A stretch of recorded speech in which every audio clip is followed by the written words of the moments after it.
when we talk to our colleagues in the museum world, one of the differences between our museum and other standard type museums is that we are also a memorial.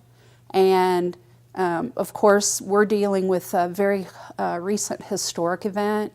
And a lot of the people that participated in the rescue and recovery, the investigation, and survived the incident,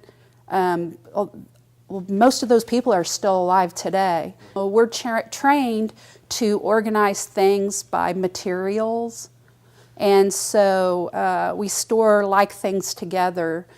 For instance, we store textiles together, we store metal items together, plastic items together. These are some of our oversized textiles, and we store those very much differently than smaller textiles.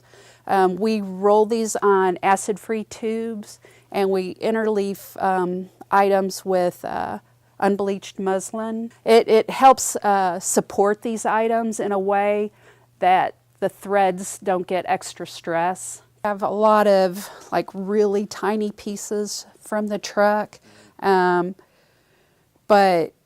the FBI and the ATF and the other law enforcement that helped during the investigation and the rescue and recovery, they collected everything. They had rakes out there and they were raking up pieces. They walked around the area, blocks around from where the bomb went off, and there were pieces everywhere. We have a lot of our photos in binders because we get a lot of researchers, and this way researchers can flip through these books and they don't necessarily have to wear gloves. They're in mylar sleeves, which are good for preservation purposes.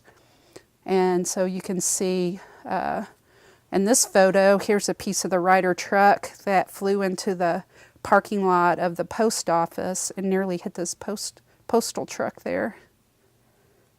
And so there's just all kinds of images of people working the scene.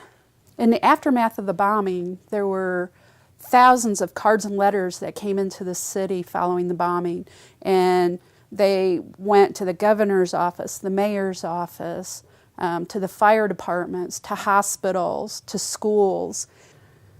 Somebody in Decatur is thinking about you, and I'm one of them. Good luck. Working at the memorial has been a really wonderful growing experience for me. Not only from looking at a major historical event and how it's changed our state and our city and our country, but also how it's affected people personally. I think that is one of the really neat things about working here. I get to meet all these people who have lived the event, worked the event, survived the event, and brought justice to what happened here. And I feel real privileged about that.